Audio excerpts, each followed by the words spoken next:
I'm here on Dostoevsky Street in Saint Petersburg, where Dostoevsky lived and wrote the brothers Karamazov. I'll walk down the street and read you something from the book.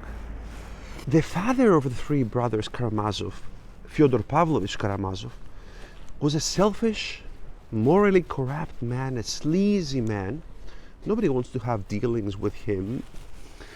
And for this reason, his first wife abandons him. Dostoevsky writes, Fyodor Pavlovich was drunk when he learned of his wife's death. And the story goes that he ran down the street, lifting his hands to the sky and joyfully shouting, "God, release now your servant."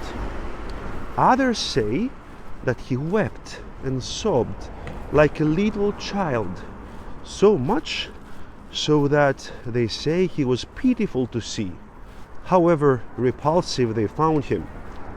Both versions may well be true. That is, that he rejoiced at his release and wept for her who released him at the same time. And this is the powerful quote.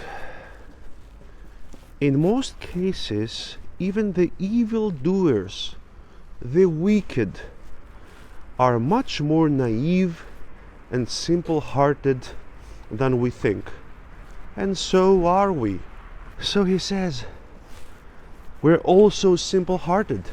And all these people who are trying to understand why this guy does what he does, well, at the end of the day, he's a simple-hearted man, very much like them. A man who feels the same emotions as them. And all of a sudden, they feel empathy towards that man.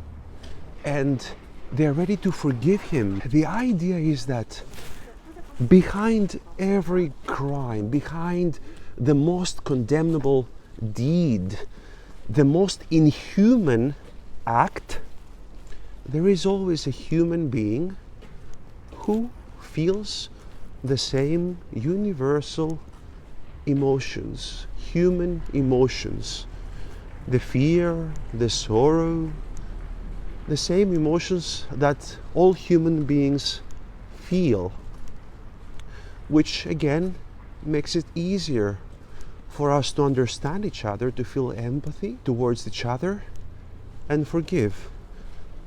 And if we can forgive others, we can also find it easier to forgive ourselves.